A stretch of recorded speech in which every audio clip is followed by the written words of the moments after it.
আসসালামু আলাইকুম। একজন গর্ভবতী নারী যদি হোমিওপ্যাথি খায় সেটা কি তার গর্ভস্থ শিশুর জন্য নিরাপদ? আজ এই ভিডিওতে আমি আপনাকে দেখাবো কেন কিছু হোমিও মেডিসিন গর্ভাবস্থায় জীবন ঝুঁকির কারণ হতে পারে। ভিডিওটি শেষ না দেখে যাবেন না, এটা আপনার বা আপনার প্রিয়জনের জীবন রক্ষা করতে পারে। আমি ডক্টর মহসিন খান, একজন হোমিওপ্যাথিক চিকিৎসক। আজ থেকে শুরু হচ্ছে একটি ধারাবাহিক সিরিজ যেখানে গর্ভাবস্থায় হোমিও মেডিসিনের ঝুঁকি নিয়ে সত্য কথা তুলে ধরা হবে। কারণ অনেকেই ভুল করে মনে করে থাকেন হোমিওপ্যাথি মানে 100% নিরাপদ। কিন্তু মেডিসিন হোক আর প্রাকৃতিক হোক, গর্ভাবস্থায় সব কিছু নিরাপদ নয়। অর্থাৎ সেটা খাবারই হোক অথবা ওষুধই হোক, সব কিছু গর্ভাবস্থায় নিরাপদ নয়। এর পিছনে বেশ কিছু যৌক্তিক কারণ আছে, শুনে নিন কারণগুলো কি। গর্ভাবস্থার প্রথম 3 মাস অর্থাৎ ফার্স্ট ট্রাইমেস্টার হলো সবচেয়ে স্পর্শকাতর সময়।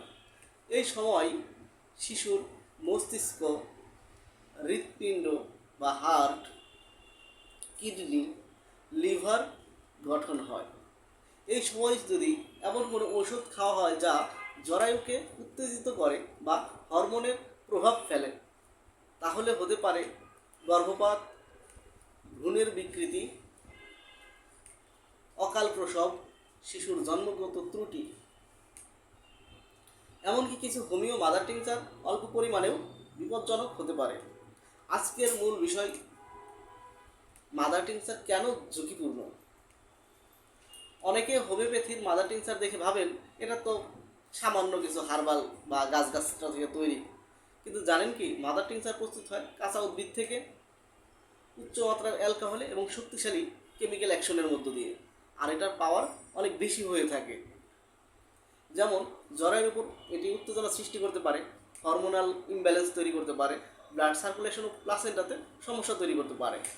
তাই গর্ভাবস্থায় এটা নিজে থেকে নেওয়া একদম উচিত নয়। পরবর্তী পর্বে আমি আপনাদের বলবো 5টি নির্দিষ্ট মাদার টিংচারের নাম, যেগুলো গর্ভাবস্থায় গ্রহণ করলে অ্যাবর্শন বা মিসক্যারেজ বা গর্ভপাত পর্যন্ত হতে পারে। সেখানে আমার আলোচনার বিষয় থাকবে মেডিসিনের নাম, কারণ এবং বাস্তব উদাহরণ। তাই ভিডিও সিরিজটি মিস করতে না চাইলে এখনই সাবস্ক্রাইব করুন বা ফলো করে রাখুন। আপনার পরিচিত কেউ যদি গর্ভবতী হয়ে হোমিও ওষুধ খাচ্ছেন, এখনই ভিডিওটি শেয়ার করুন। একটি শেয়ার একটি জীবন বাঁচাতে পারে।